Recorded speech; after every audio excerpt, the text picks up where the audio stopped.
And see what you search for when you're on the internet. Pretty soon it could be federal law enforcement looking at it without you even knowing. It was a hot debate on the Senate floor yesterday with Senators Bennett and Gardner both voting to keep your search history private. News Channel 13's Crystal Story breaks down how this could affect you.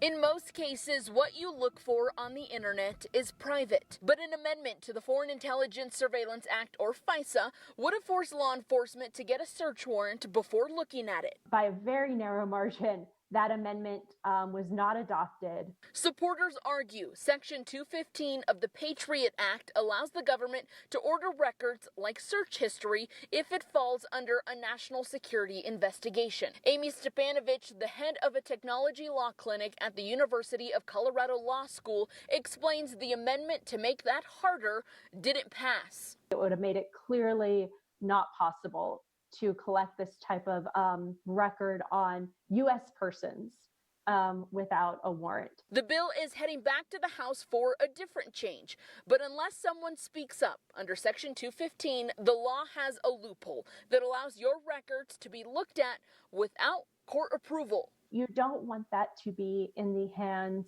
of anybody without a reason for it. In Colorado Springs, Crystal Story, KRDO News Channel 13. Under the current law, as Crystal mentioned, law enforcement can only look at your search history without a warrant if it's a matter of national security. But some worry those guidelines could be taken advantage of. The act is headed to the House for one more revision, and then it will head to the president's desk.